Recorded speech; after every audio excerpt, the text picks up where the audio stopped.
بسم اللہ الرحمن الرحیم۔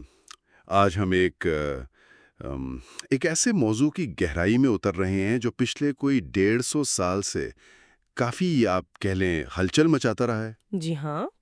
قدیم رکازیات یعنی فوسلز، انسانی ارتقاء کا نظریہ، اور پھر یہ سوال کہ یہ سائنسی چیزیں مذہبی عقائد سے کیسے ٹکراتی ہیں یا مطابقت رکھتی ہیں۔ یقیناً، اور اس میں خاص طور پر وہ جو مخلوق ہے نینڈرتھال، ان کا ذکر بہت اہم ہے کیونکہ ان قدیم ہڈیوں نے، کھوپڑیوں نے انسانی تاریخ اور ہمارے اپنے وجود پر بہت گہرے سوال اٹھا دیے ہیں۔ تو ہمارے سامنے جو مواد ہے آج، وہ ان دریافتوں سے شروع ہوتا ہے، پھر ان کی عمر کیسے پتہ چلی، وہ سائنسی طریقے، پھر یہ ارتقاء کا نظریہ کیسے بنا، اور خاص طور پہ اسلامی نقطہ نظر سے کیا سوال اٹھے، کیا جواب دیے گئے۔ تو آئیے اس مواد کا جائزہ لیتے ہیں۔ جی، اور مقصد یہی ہے کہ ان پیچیدہ سوالات کو سمجھا جائے جو یہ باقیات سامنے لاتی ہیں، اور یہ دیکھا جائے کہ جو دلائل ہیں ان کی روشنی میں انسان اور یہ دوسری مخلوقات، خاص کر نینڈرتھال، ان میں کیا فرق نظر آتا ہے۔ ٹھیک ہے، تو کہانی شروع ہوتی ہے ان پتھرائی ہوئی ہڈیوں سے۔ یہ تو ملتی رہی ہیں تاریخ میں، جی، لیکن 1856 میں جرمنی کی نیانڈر وادی میں ایک کھوپڑی ملی جس نے سمجھیں سب کچھ بدل دیا۔ وہ تھی تو انسان جیسی، لیکن آج کے انسان سے مختلف تھی، زیادہ چپٹی، بڑی، جیسے کوئی اور ہی چیز ہو۔ اور شروع میں ان کی عمر کا اندازہ لگانے کے لیے وہ کاربن ڈیٹنگ کا طریقہ استعمال ہوا۔ ہاں، ذرائع بتاتے ہیں کہ اس پر کچھ آپ کہہ لیں شکوک تھے، مطلب نمونے میں اگر کوئی آلودگی ہو جائے تو نتیجہ غلط آ سکتا ہے۔ صحیح، لیکن سائنس رکی نہیں۔ جیسے جیسے اور ہڈیاں ملیں تو ان کی عمر جانچنے کے نئے طریقے بھی آئے۔ بالکل۔ اب تو ہمارے پاس بہت کچھ ہے، ریڈیو کاربن ڈیٹنگ ہے، electron paramagnetic resonance, thermo luminescence, radiometric dating, اور آج کل تو بہت ہی جدید وہ ایکسلریٹڈ ماس اسپیکٹرومیٹری اور یورینیم سیریز ڈیٹنگ بھی ہے۔ اور یہاں ایک بہت دلچسپ بات سامنے آتی ہے۔ ذرائع اس پر زور دیتے ہیں کہ دیکھیں، ہو سکتا ہے ایک طریقہ غلطی کر جائے، ٹھیک ہے، یا دو طریقے آپس میں متفق نہ ہوں، لیکن جب اتنی ساری مختلف ٹیکنالوجیز جو بالکل الگ الگ اصولوں پر کام کرتی ہیں، وہ سب مل کر ایک ہی نتیجہ دے رہی ہوں کہ یہ لاکھوں سال پرانی ہے۔ جی ہاں، لاکھوں سال، تو اس متفقہ شہادت کو مطلب سائنسی طور پر نظر انداز کرنا بہت مشکل ہو جاتا ہے۔ یہ اب کوئی ایک آدھ ہڈی یا ایک آدھ طریقے کی بات نہیں رہی۔ یہ اہم نکتہ ہے، اور یہ بھی کہ ہاں، کوششیں ہوئی ہیں جعلی رکازیات بنانے کی، لیکن اب تک کوئی 6000 ایسی عدیم رکازیات ہیں جن کی اصلیت اور عمر پر سائنسدانوں میں کافی حد تک اتفاق ہے۔ انہیں بس دھوکہ کہہ کر رد کرنا ممکن نہیں لگتا۔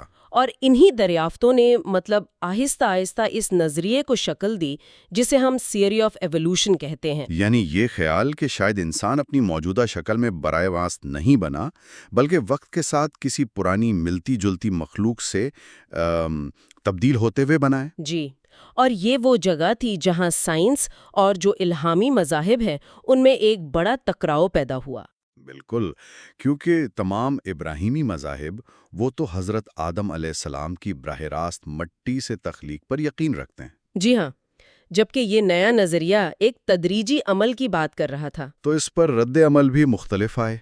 عیسائی اور یہودی علماء نے تو زیادہ تر اسے رد ہی کیا۔ ہاں، انہوں نے کہا یہ سائنس کا دھوکہ ہے یا ایمان کا امتحان ہے۔ مسلمانوں میں معاملہ تھوڑا ملا جلا رہا۔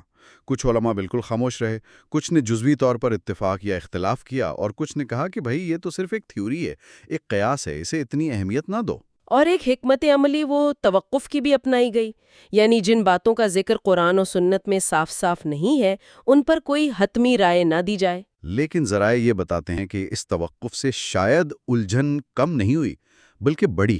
جی، اعداد و شمار بڑے دلچسپ ہیں۔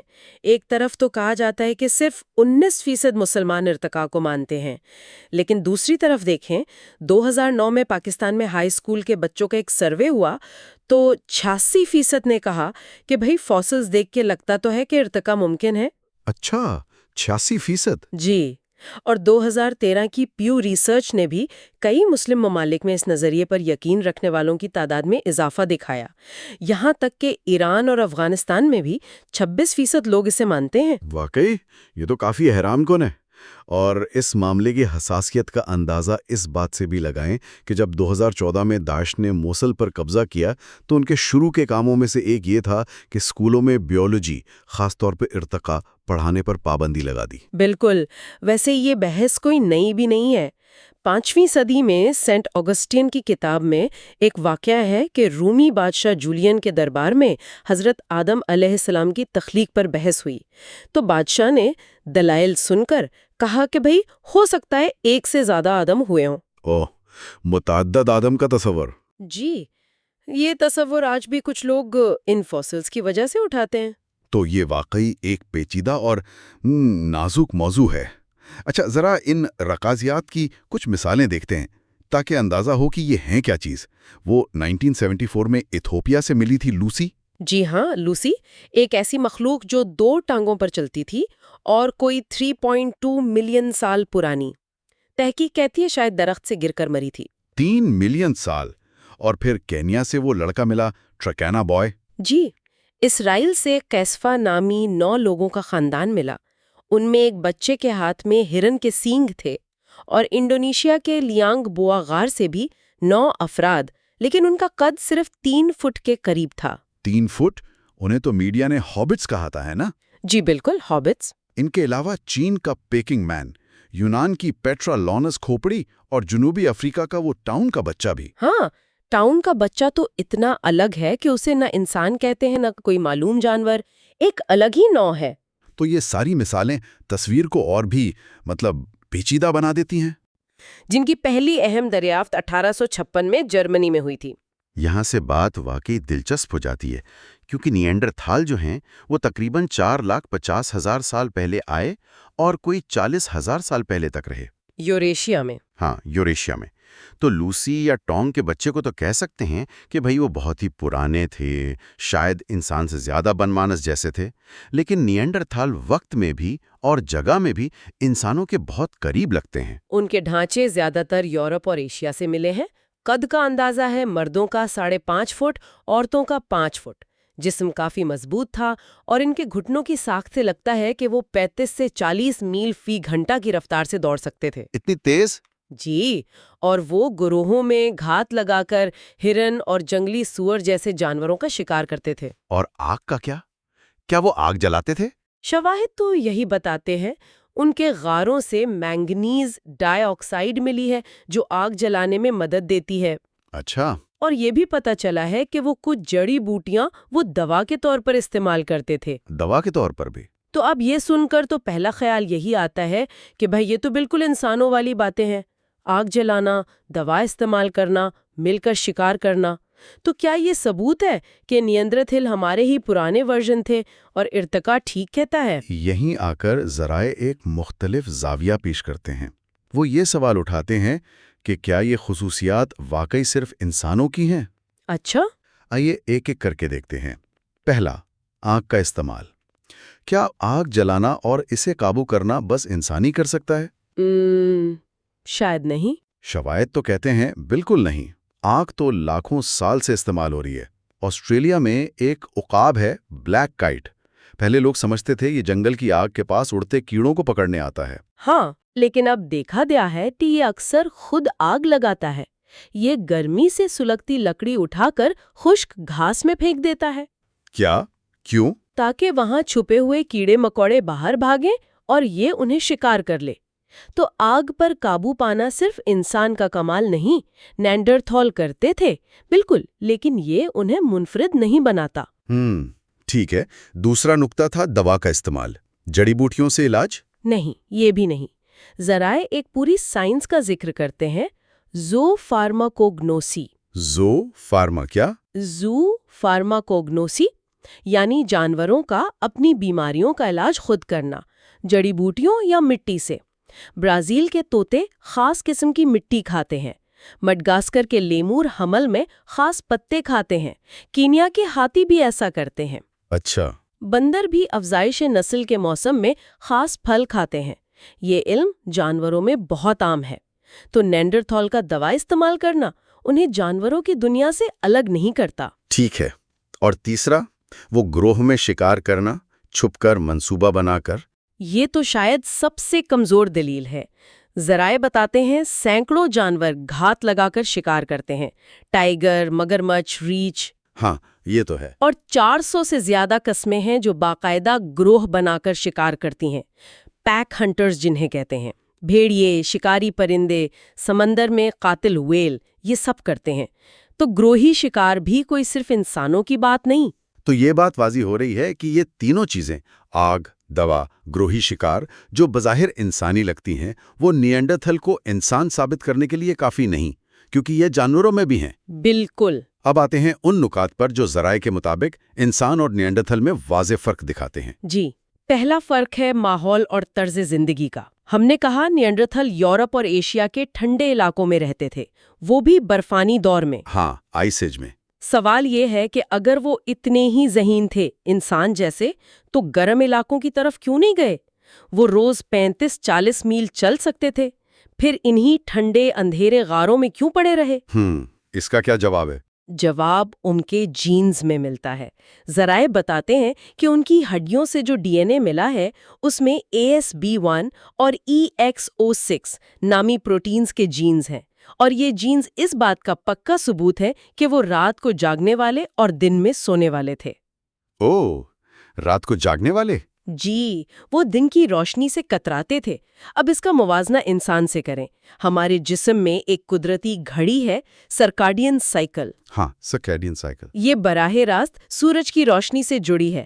یہ ہمیں دن میں جگاتی ہے، رات کو سلاتی ہے۔ یہ ہماری فطرت ہے۔ قرآن میں بھی اشارہ ہے نا، سورہ روم میں، اور اس کی نشانیوں میں سے تمہارا رات اور دن میں سونا ہے۔ تو یہ طرز زندگی کا ایک بنیادی فرق ہے۔ بہت بڑا فرق ہے۔ اچھا، دوسرا فرق کیا تھا؟ دوسرا بڑا فرق ہے بقا کی جدوجہد کا۔ اعداد و شمار بتاتے ہیں کہ 80% نیانڈرتھال 40 سال کے ہونے سے پہلے مر جاتے تھے۔ 80%؟ کیوں؟ اس دور کے خوفناک جانوروں کی وجہ سے۔ 2016 میں ایک تحقیق ہوئی، 124 نیانڈرتھال ڈھانچوں کا تجزیہ کیا، پتہ چلا 92 کی موت جانوروں کے حملوں سے ہوئی تھی۔ کن جانوروں کے؟ خاص طور پر غار کے ریچھ، کیو بیئر اور وہ بڑے دانتوں والے ٹائیگر سمائلوڈن۔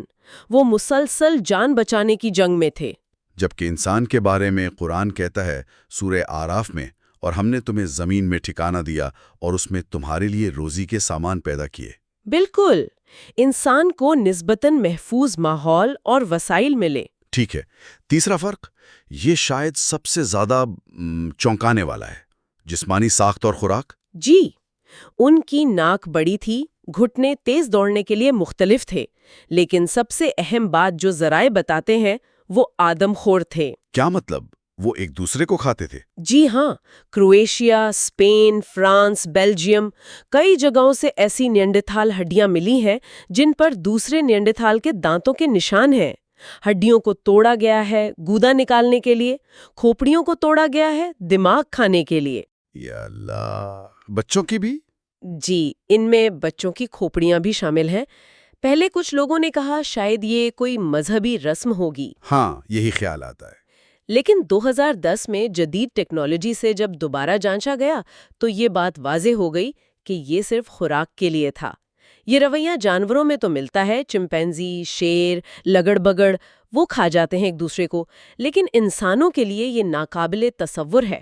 اب ذرا موازنہ کریں، نیانڈرتھال 40,000 سال پہلے ختم ہو رہے تھے اور ایک دوسرے کو کھا رہے تھے۔ جی، اور اس کے صرف 12,000 سال بعد، یعنی آج سے 28,000 سال پہلے، انسان سولومن جزائر پر تارو نام کی سبزی کاشت کر رہا تھا۔ بالکل، یہ زراعت کے قدیم ترین شواہد میں سے ہے۔ بحیرہ گیلیلی کے پاس بھی اسی زمانے کے فصل کاٹنے والے اوزار ملے ہیں۔ تو یہ خوراک کا فرق تو زمین آسمان کا ہے۔ ایک طرف آدم خوری، دوسری طرف کھیتی باڑی، اور جسے قرآن کہتا ہے پاکیزہ رزق۔ جی ہاں، سورہ اسراء کی وہ آیت ساد آتی ہے، اور ہم نے بنی آدم کو عزت بخشی اور انہیں پاکیزہ چیزوں سے رزق دیا اور انہیں اپنی بہت سی مخلوقات پر فضیلت عطا کی۔ بہت سی مخلوقات، ان میں نیانڈرتھال یقیناً شامل ہوں گے۔ بالکل۔ تو ان تمام شواہد کو اگر آپ ملائیں تو ایک تصویر بنتی ہے۔ نینڈرتھال ایک ایسی مخلوق تھی جس کی زندگی بس بنیادی ضرورتوں کے گرد گھومتی تھی: کھانا، سونا، فضلہ خارج کرنا، نسل بڑھانا۔ شاید قرآن میں جو جبلت الاولین، پہلی مخلوقات، فطرتیں کا ذکر ہے، وہ ایسی ہی مخلوقات ہوں جن کی جبلتیں بہت بنیادی تھیں۔ ہو سکتا ہے۔ اور اب وہ نقطہ جو ذرائع کے مطابق انسان کو سب سے الگ کرتا ہے، وہ فیصلہ کن فرق۔ جی، جس کا ذکر قرآن نے بھی شروع میں ہی کر دیا، وہ ہے زبان۔ زبان؟ بالکل۔ سورہ بقرہ میں اللہ تعالیٰ حضرت آدم علیہ السلام کو تمام چیزوں کے نام سکھاتے ہیں، علم الاسماء۔ جی ہاں۔ یہ ناموں کا علم، یعنی زبان اور بولنے کی صلاحیت، یہ وہ تحفہ تھا جو خاص انسان کو دیا گیا۔ اور اگر ہم اسے سائنس سے جوڑیں تو سائنس بھی اب اسی طرف آ رہی ہے۔ انسانی ڈی این اے میں ایک جین ہے FOXP، اسے کبھی کبھی مذاق میں گرامر جین بھی کہتے ہیں۔ اچھا۔ جی، یہ انسان میں پیچیدہ زبان اور گرامر کی صلاحیت کے لیے بہت اہم ہے۔ تو یہ نینڈرتھال میں نہیں تھا؟ دلچسپ بات یہ ہے کہ ان میں اس جین کا ایک ورژن تھا تو صحیح، لیکن تحقیق کہتی ہے کہ وہ اس شکل میں نہیں تھا جو انسانوں جیسی پیچیدہ گفتگو ممکن بنا سکے۔ مطلب وہ شاید صرف بنیادی آوازیں نکال سکتے تھے، جیسے چھوٹا بچہ نکالتا ہے۔ کچھ تحقیق تو یہ بھی کہتی ہے کہ وہ ناک سے نکلنے والی آوازیں جیسے ن یا م وہ ادا ہی نہیں کر سکتے تھے۔ جبکہ انسان تو ایک جملہ بولنے کے لیے منہ، زبان، حلق، پھیپڑوں کے کوئی 18 مختلف میکانزم استعمال کرتا ہے۔ بالکل، یہ صلاحیت کسی اور مخلوق میں اس سطح پر ہے ہی نہیں۔ تو اس سب کا کیا مطلب نکلا؟ خلاصہ یہ ہے کہ تمام شواہد، ان کا رہن سہن، ان کی بقا کی جد و جہد، ان کی خوراک اور سب سے بڑھ کر زبان کی صلاحیت، یہ سب اشارہ کرتے ہیں کہ نینڈرتھال بھلے کچھ دیکھنے میں ملتے جلتے ہوں، انسانوں سے بنیادی طور پر ایک الگ مخلوق تھے۔ جی، ان کی زندگی کا مقصد، ان کی ذہنی اور جسمانی صلاحیتیں، وہ انہیں انسان سے بالکل الگ کرتی ہیں۔ یہ ایک بہت اہم سوال اٹھاتا ہے جس پر غور کیا جا سکتا ہے کہ زبان صرف الفاظ کا مجموعہ نہیں ہے۔ نہیں، بالکل نہیں۔ یہ سوچ ہے، شعور ہے، ثقافت، منصوبہ بندی، تجریدی فکر، ان سب کی بنیاد ہے۔ تو حضرت آدم کو دیا گیا یہ تحفہ، یہ علم الاسماء، شاید یہی انسان ہونے کا اصل جوہر ہے۔ جی ہاں۔ اور اس تحفے کی نوعیت کیا ہے، اس کی گہرائی کتنی ہے، اور یہ ہمیں باقی مخلوقات سے کیسے ممتاز کرتا ہے، یہ وہ نقطہ جو واقعی مزید غور و فکر کی دعوت دیتا ہے۔ پڑی ملی دیکھنے میں تو انسانی لگتی ہے، مگر آج کے انسانوں سے تھوڑی مختلف۔ جی۔ پھر سائنسدان آتے ہیں، وہ اپنے جدید طریقے استعمال کرتے ہیں اور کہتے ہیں کہ بھئی یہ مخلوق تو لاکھوں سال پرانی ہے۔ بالکل۔ اب یہیں سے ایک بڑا سوال اٹھتا ہے، خاص طور پر جو روایتی مذہبی تصورات ہیں، جیسے اسلامی تناظر میں آدم علیہ السلام کی تخلیق، ان کے لیے تو یہ ایک چیلنج بن جاتا ہے۔ یقیناً ایک بڑا چیلنج۔ تو آج ہم اسی کشمکش کو سمجھنے کی کوشش کریں گے۔ ایک طرف یہ قدیم انسانی باقیات کی سائنسی تاریخ، اور دوسری طرف حضرت آدم علیہ السلام کی تخلیق کا روایتی اسلامی بیان۔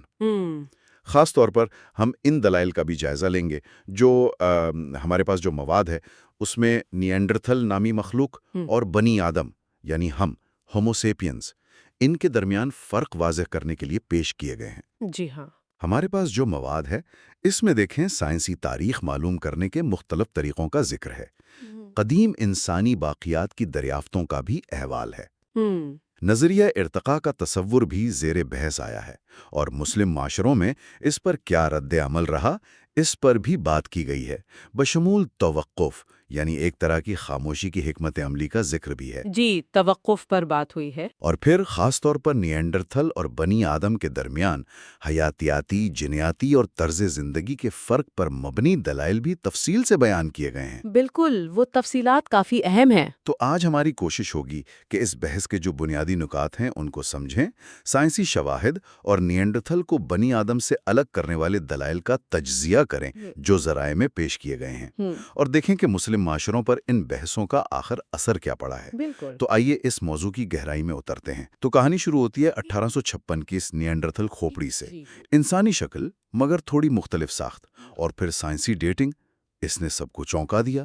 لاکھوں سال پرانی؟ جی بالکل، اور یہی لاکھوں سال پر محیط عرصہ روایتی اسلامی تصورات سے براہ راست ٹکراتا ہے، جہاں حضرت آدم علیہ السلام کی تخلیق کا ایک مخصوص اور نسبتاً حالیہ وقت سمجھا جاتا ہے۔ اب یہاں سائنسی طریقوں کی گواہی کو نظر انداز کرنا مشکل ہو جاتا ہے۔ جو مواد ہمارے پاس ہے اس میں یہ بات واضح کی گئی ہے کہ یہ صرف ایک آدھ طریقے کا نتیجہ نہیں۔ اچھا۔ جی، کاربن ڈیٹنگ تو مشہور ہے ہی، لیکن اس کے علاوہ بھی کئی جدید ٹیکنالوجیز ہیں، جیسے وہ جو تابکاری کے زوال کی شرح ناپتی ہیں یا معدنیات میں وقت کے ساتھ پھل جانے والے الیکٹرانز کی پیمائش کرتی ہیں۔ یہ سب طریقے کم و بیش ایک ہی جیسے قدیم نتائج دے رہے ہیں۔ یعنی کئی مختلف طریقوں سے ایک ہی نتیجہ نکل رہا ہے۔ بالکل، جب مختلف زاویوں سے کی گئی پیمائشیں ایک ہی نتیجے پر پہنچے تو مواد کے مطابق اس سائنسی اتفاق رائے کو چیلنج کرنا مشکل ہو جاتا ہے۔ ذرائع تو 6000 سے زیادہ ایسی قدیم باقیات کا بھی ذکر کرتے ہیں جن کی عمر مستند طریقوں سے لاکھوں سال میں شمار کی گئی ہے۔ 6000 سے زیادہ؟ تو یہ دریافتیں اور ان سے نکلنے والی یہ لاکھوں سال پرانی تاریخ یہ لامحالہ طور پر اس خیال کو تقویت دیتی ہیں جسے ارتقاء کا نظریہ کہا جاتا ہے، یعنی یہ تصور کہ انسان پہلے سے موجود ملتی جلتی مخلوقات سے بتدریج وجود میں آیا۔ جی، اور یہیں پر وہ بنیادی ٹکراؤ پیدا ہوتا ہے، کیونکہ یہ براہ راست اس عقیدے سے متصادم ہے کہ پہلے انسان حضرت آدم مٹی سے ایک منفرد تخلیقی عمل کے ذریعے وہ بنائے گئے ہیں۔ بالکل، یہی بنیادی نقطہ تصادم کا۔ اچھا، تو جب یہ سائنسی شواہد سامنے آئے، مسلم دنیا میں اس پر کیا رد عمل تھا؟ یقیناً یہ کوئی آسان صورتحال تو نہیں رہی ہوگی۔ بالکل نہیں۔ فراہم کردہ مواد بتاتا ہے کہ مسلم کمیونٹی میں اس پر شدید الجھن اور اختلاف پیدا ہوا۔ کچھ علماء نے تو مکمل خاموشی اختیار کر لی، کچھ نے محتاط انداز میں جزوی اتفاق کیا یا رد کیا، اور کچھ نے اسے محض ایک نظریہ، ایک قیاس آرائی کہہ کر مکمل طور پر مسترد کر دیا۔ مواد میں یہ بھی ذکر ہے کہ 1970 کی دہائی میں تو ترکی، سعودی عرب، لبنان اور پاکستان جیسے ممالک میں ارتقاء کے نظریے کے خلاف باقاعدہ مہم چلائی گئی تھی اور اسے سائنس کے نام پر ایک دھوکہ قرار دیا گیا۔ یعنی ایک طرح کی آپ کہیں دفاعی حکمت عملی اپنائی گئی۔ جی، اور بالآخر مواد کے مطابق علماء کی اکثریت نے توقف کی پالیسی اپنانے کو ترجیح دی۔ توقف، اس کا کیا مطلب ہے؟ توقف کا مطلب ہے رک جانا، یعنی ان معاملات پر بحث یا کوئی حتمی رائے دینے سے گریز کرنا جو قرآن و سنت میں بالکل واضح طور پر بیان نہیں کیے گئے ہیں۔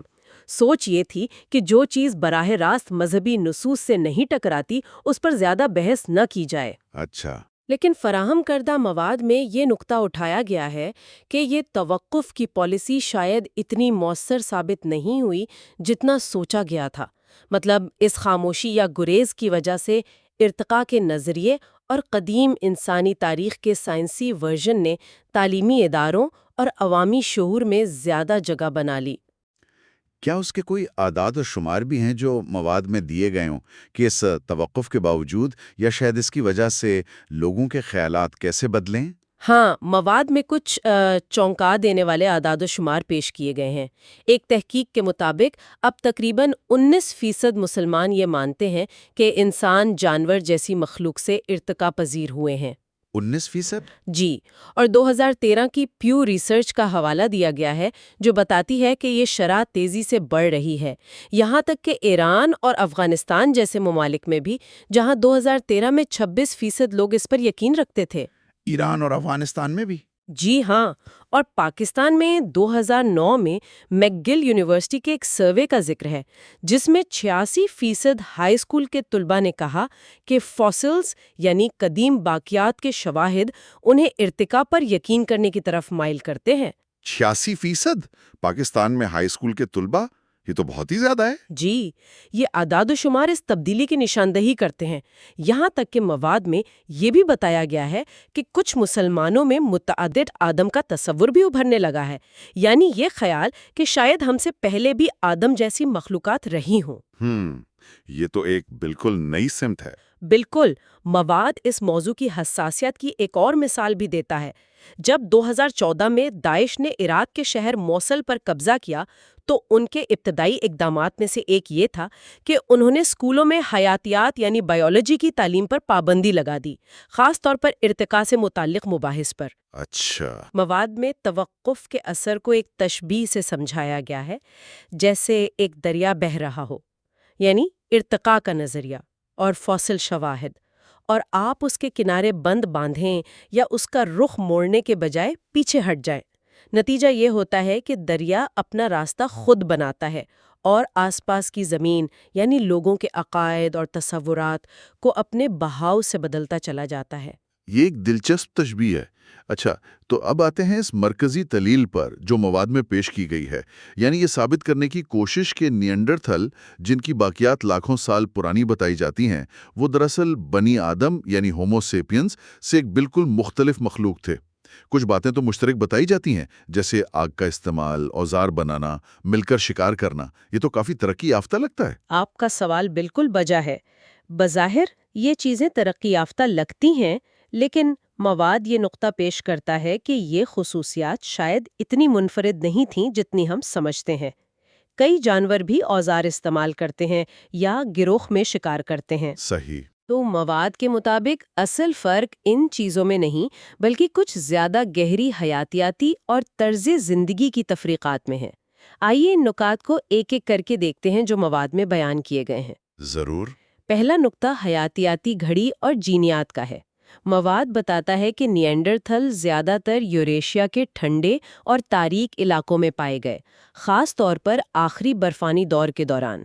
حیرت کی بات یہ ہے کہ ان میں جسمانی طور پر ایک دن میں 35 سے 40 میل تک سفر کرنے کی صلاحیت تھی، تو پھر وہ نسبتاً گرم اور روشن علاقوں کی طرف کیوں نہیں گئے؟ ہاں، یہ سوال تو بنتا ہے۔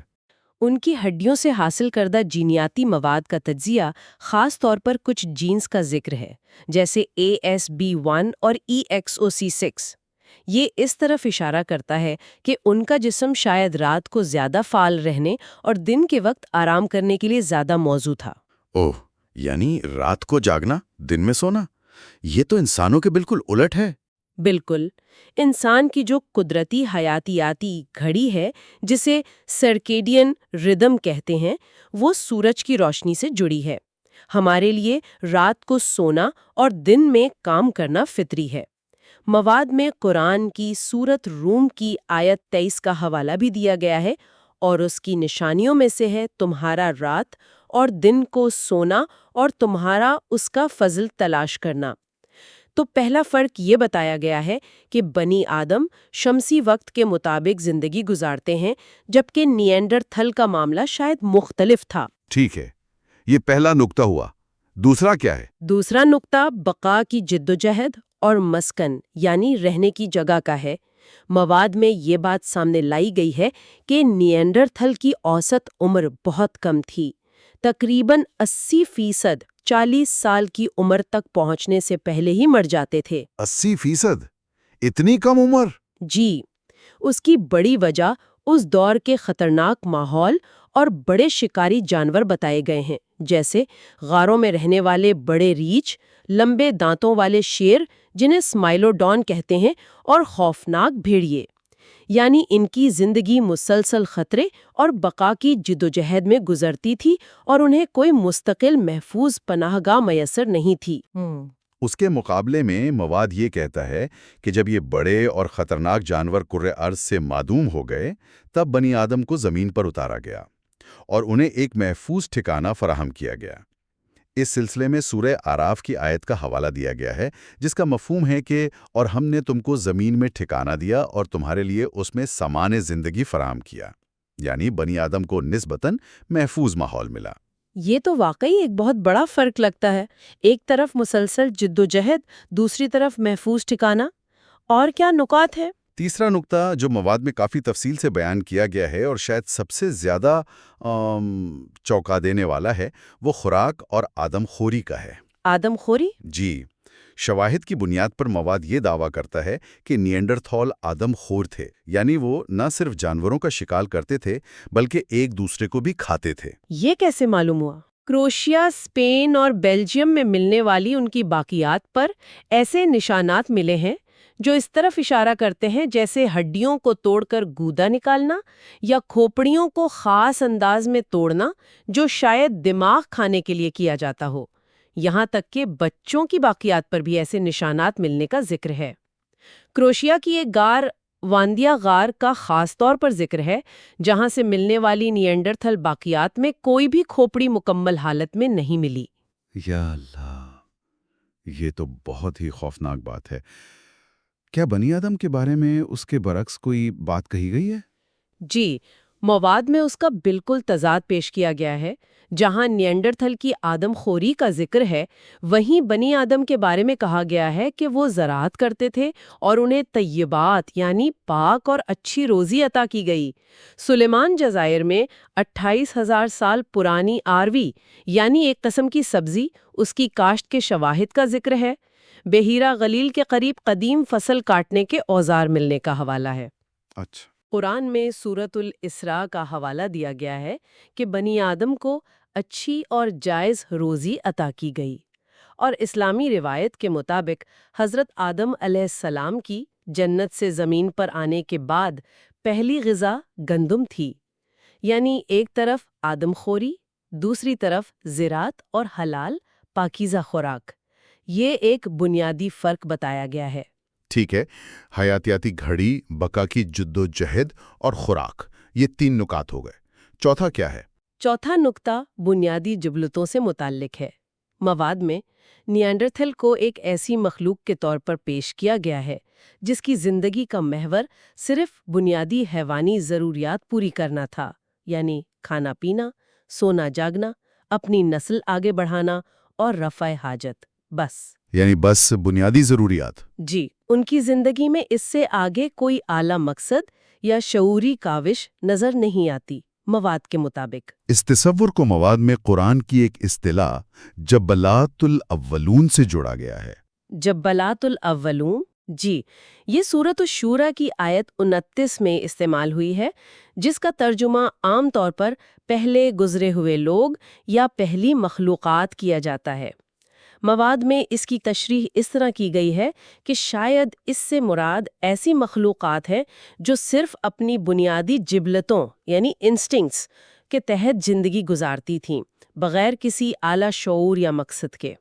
یعنی انہیں ایک طرح کی پہلی سادہ مخلوق کہا جا رہا ہے۔ جی، مواد کا استدلال کچھ اسی قسم کا ہے۔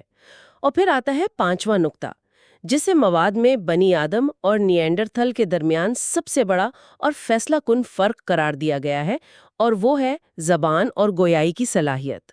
زبان؟ یہ کیسے؟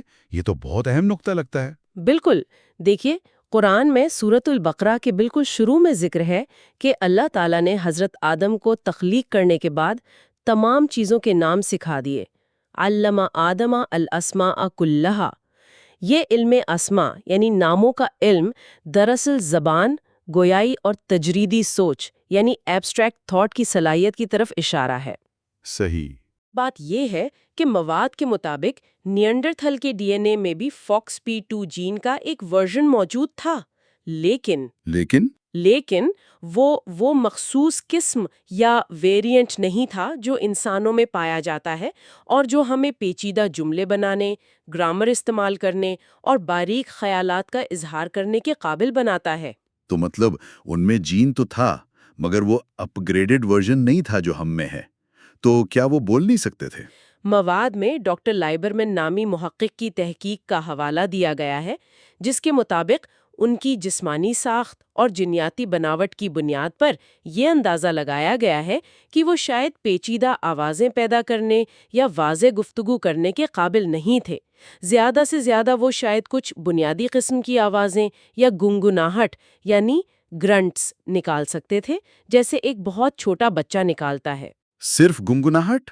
جی، وہ شاید ناک سے نکلنے والی آوازیں یعنی نیزل ساؤنڈز بھی نہیں بنا سکتے تھے، جو انسانی گفتگو کا اہم حصہ ہے۔ اس کے مقابلے میں انسان صرف ایک جملہ بنانے کے لیے بھی کم از کم 18 مختلف جسمانی اور ذہنی میکانزم استعمال کرتا ہے۔